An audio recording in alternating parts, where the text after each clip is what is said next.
Thank you very much, Mr. Stradom. Now, if the fusion of chic fashion and fast chuckers are what you're into, then the Veuve Clicquot Masters Polo taking place this weekend might just be the thing for you. And this morning, we're joined by the co-owner of the event, Anina Malherbe-Lan, who's here to tell us about this very exciting, in fact, the premier polo event in South Africa, now in its 7th year, for which you must be congratulated. You and your team have done incredibly well. Thank you. How are you?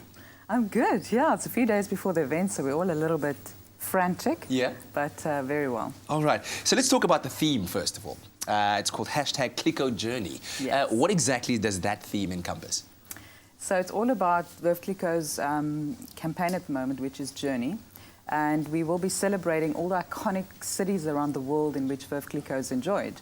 So you'll see a little bit of Paris, New York, Milan, Tokyo at the event. So we're bringing the world really to Cape Town. Yeah, and so it should be. They should all come to the mother city. Yeah. And I didn't know this, but I've discovered now that the Veuve Clicquot Masters Polo is ranked as one of the best polo events in the world, let alone in South Africa. So how do you see polo as a sport in South Africa? What's your sense of it, and where do we rank up really? Because you've seen many of these international matches taking place. Yes, polo in South Africa is growing quite fast. Obviously not as popular yet as some of the cities around the world, like New York, accessibility Dubai and LA, but it's growing very fast, and obviously we're very proud to be only one of 3 events, Veuve Clicquot events worldwide. Yeah.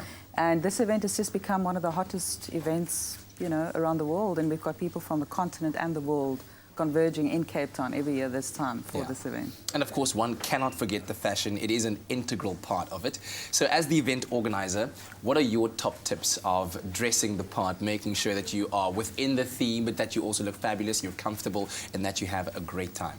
Well, our dress code this year is cruise collections. So all the big fashion houses have cruise collections at the end of the year, and that's sort of that in-between season where everyone's going on their cruises and their holidays, and that's really our inspiration. Yeah. So we advise people to dress beautiful polo chic. Don't do evening wear, just a beautiful day dress, either in florals, botanicals, or pastels or bright colors. And the guys, just a pastel colored summer suit is always a winner. Yeah. What are you going to be wearing? You always step out looking amazing on that carpet, so what are you wearing? I'll be wearing my friend Jacques Lagrange couture, and he's custom making a couture dress for me, so I'm quite excited. I still have to do the last fitting, so we'll see. Always important, that last fitting, very important. And then lastly, big names and celebrities are synonymous with the Veuve Clicquot Masters Polo, so can you give us a bit of a sprinkling of which celebs will be there? Yes, this year we'll have some really great A-listers from Josie coming down. So we've got Samizi there, Bonang, a.k.a. Boiti, who else? Namzama is, of course, our MC, so we're looking forward to her little flair on the stage. Gosh, yeah, so many A-listers that are going to be there. We also have a special guest from LA.